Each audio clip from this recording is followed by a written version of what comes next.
public, but we have now obtained them. We believe these remarks are newsworthy. We believe they are, in fact, revelatory in several instances, and so I'm going to make those remarks public right now. So here goes. We're going to sort of go smaller to medium-sized to big here.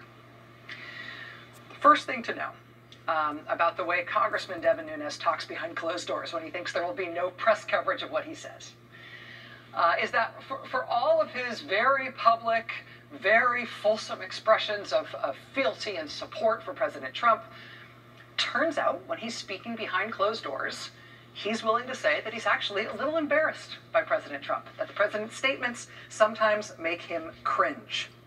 So this is the first clip from Devin Nunes. This is in the context of Congressman Nunes criticizing the Russia investigation, and specifically talking about the recent news that the president's statements on Twitter might be cited as evidence in that investigation. Listen. They know it's ridiculous to go to the president for obstruction of justice, but they tell a lie often enough, and they put it out there, and they say, oh, we're looking at the tweets. You know, you got a mixed bag on the tweets, right? Like sometimes we love the president's tweets, sometimes we cringe on the president's tweets. But they're trying to make a political, this is all political, is why that story ran in the New York Times on tweets. Congressman Devin Nunes, sometimes we cringe on the president's tweets. Substantively, who could possibly take issue with that, right? In real political terms, though, the president probably will take issue with that, given especially the way the president has used Twitter specifically to hype up support for Congressman Devin Nunes. Nunes, we now know, tells campaign donors behind closed doors at private events that the president's tweets make him cringe. More substantively, though, the White House will also want to know that while Congressman Nunes has been the single lead antagonist of the Russia investigation in Congress, while Congressman Nunes has done more than any other congressional Republican to try to monkey wrench the Robert Mueller investigation and the FBI and the Justice Department more broadly in order to protect President Trump and his campaign, turns out even Congressman Nunes, behind closed doors, is willing to concede that if anyone in the United States had anything to do with the release of emails and documents that were stolen during a campaign, that unequivocally would be a criminal act. Now, if somebody thinks that my campaign or Kathy's campaign is colluding with the Chinese or you name the country, it could happen. It could be a very bad thing that Kathy was getting secrets from the Portuguese, let's say, just because I'm Portuguese in my background. So Kathy was getting secret information from the Portuguese. May or may not be illegal, but ultimately, let's say the Portuguese thing that brought her some stolen email. She decided to release those. Okay, now we have a crime, right? If somebody stole the email, gave it to Kathy released it. Well, if that's the case, then that's criminal. That's criminal.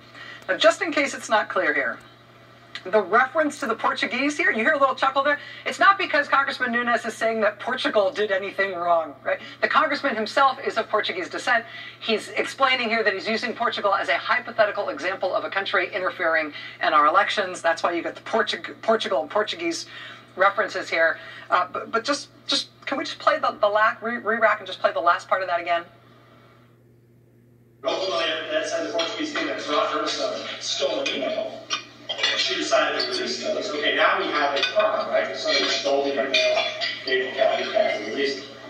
Well, if that's the case, then that's criminal.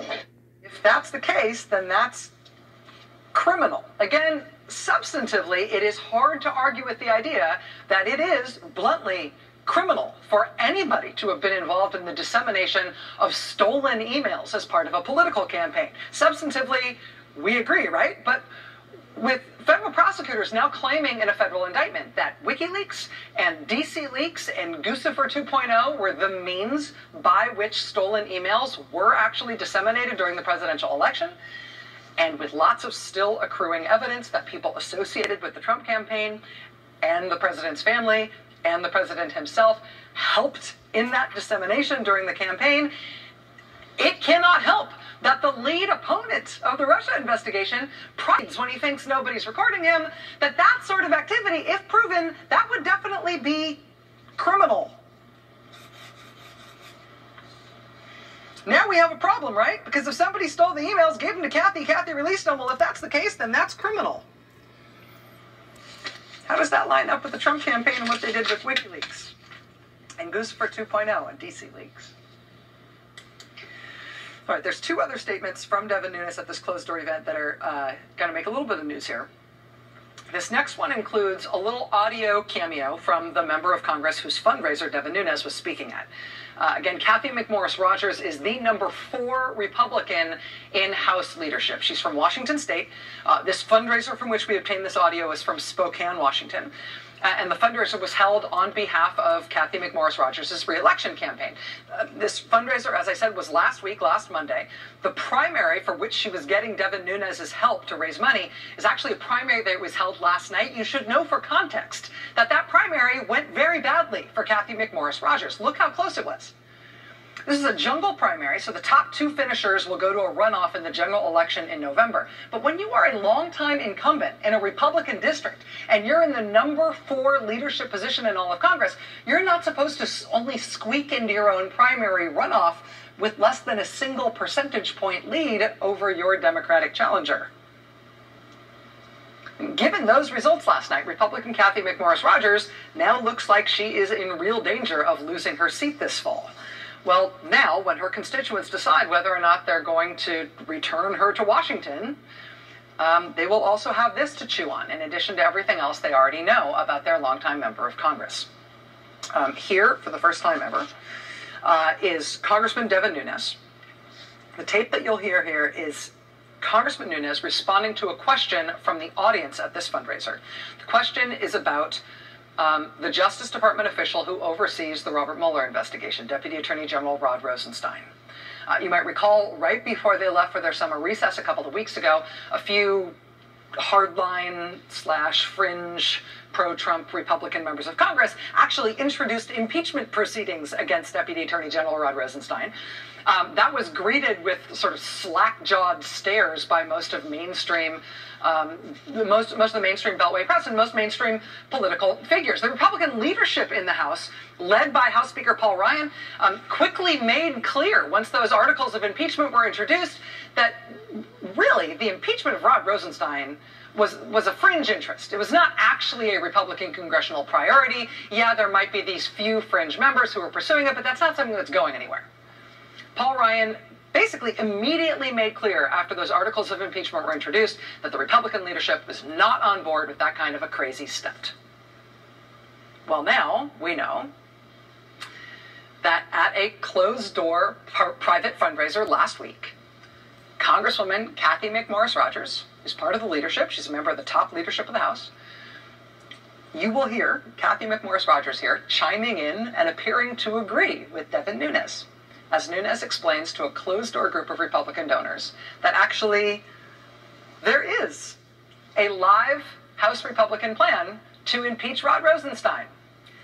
They just don't want it to seem like they're pursuing it now. They're waiting for 2 important things to happen first, and then their plan is to go ahead. So here's that tape. You will mostly hear Congressman Devin Nunes here, but there are 2 other voices in this tape as well. You'll hear at the top an audience member asking the question. That starts this whole discussion.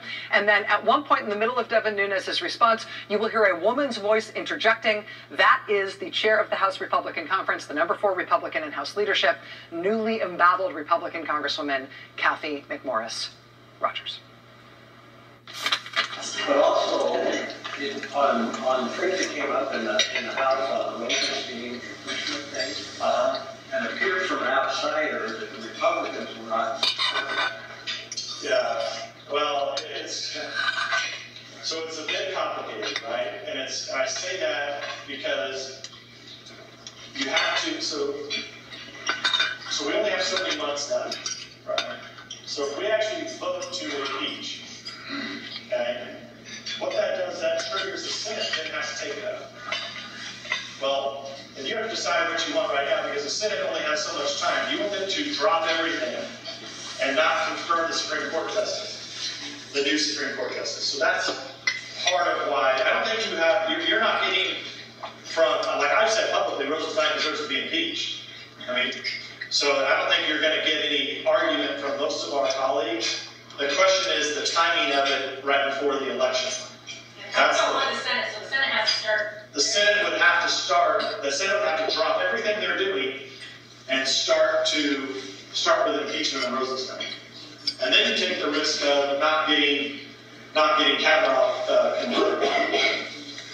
So it's not a matter of that any of us like Rosenstein. It's a matter of timing. It's a matter of timing. This again is audio that was recorded at a closed-door, closed-press private fundraiser for Cathy McMorris Rodgers last week.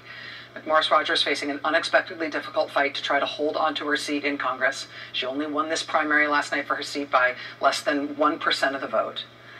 But can we put? Do we have just the transcript though? We can put up on that clip for a second though. Right. There have been these public statements by the Republican leadership in Congress that they're not pursuing this crazy idea of impeaching Rod Rosenstein. But despite those public statements, here's Cathy McMorris Rodgers appearing to agree that, in fact, they are going to pursue impeaching Rod Rosenstein once the election is over and once they've got the new Supreme Court justice installed. Now, impeaching Rod Rosenstein, of course, that has nothing to do with Rod Rosenstein. What it is the only option, the one option that the Republican Congress has to really force the end of the Mueller investigation. If they impeach and forcibly remove from office the man who oversees the Mueller investigation, that is how then they could arrange the installation of somebody else who could be put in place in that same job who would shut the investigation down. It's really the only thing congressional Republicans could do to stop the Mueller investigation. It's their, emergency brake. It's an extreme, even a crazy option. And it has been seen that way. It's been seen as extreme, if not crazy, thus far in Washington, at least in public statements by House Republican leadership in Washington. But here's evidence from this audio that the House leadership is secretly on board with this plan, but for after the election. And they want to specifically sequence it so it happens once President Trump's nominee is safely installed on the Supreme Court. And that may be just about wanting the Supreme Court nomination fight to take precedence over everything else. It may also mean that they're expecting the impeachment of Rod Rosenstein to precipitate some kind of constitutional crisis, for which they want to make sure they've got the new Trump justice already ensconced on the High Court.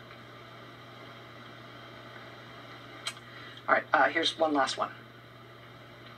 Congressman Devin Nunes leads the Intelligence Committee. As I said, that's a really big deal. It's a big responsibility.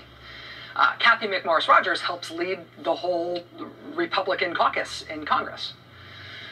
At this closed-door private fundraiser for Congresswoman McMorris Rodgers last week, Devin Nunes spelled out in quite blunt terms how he views his role in Congress when it comes to the Russia investigation, and how he sees the responsibility of all Republicans in Congress when it comes to the Russia investigation. Specifically, why he sees it as so important for them to keep their majority so they keep control of Congress in the elections this fall. As I said, this is just the last clip here, one more piece of tape from this fundraiser. Here we go.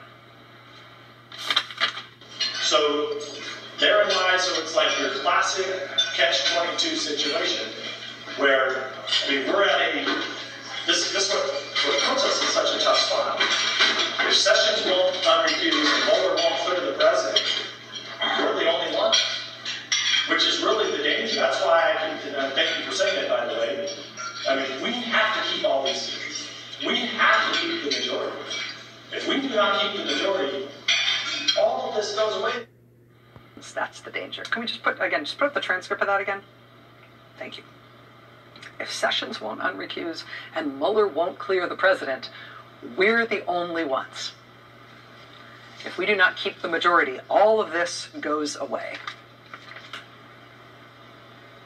So behind closed doors, when they don't think there's any recording of what they're saying, they've been told there's no press, they've disallowed the press from being there. It's a private, Republicans only closed fundraiser. The case they're making is that they either need to stop the investigation of the president They need to stop the Russia investigation, or they need to keep using the power of Congress to impede that investigation. Or else, right? Or, quote, all of this goes away. That's why they want to keep the majority. That's the stakes for them keeping the majority. They're using the majority to impede the investigation. If they lose the majority, the investigation might go forward. And then, quote, all of this goes away. So, again, we obtained this audio from a progressive group called Fuse Washington. Someone from that group paid to attend this fundraiser and made this recording. We, of course, asked Congressman Devin Nunes for comment. He has thus far not responded. We hope that he will. We also asked Congresswoman Cathy McMorris-Rodgers for comment. This was her fundraiser, after all. Her office has not yet commented either, although we hope that they will. We will let you know if we hear back. I'll also tell you we're going to post all of this audio and these transcripts online tonight. Stay with us tonight. More to come.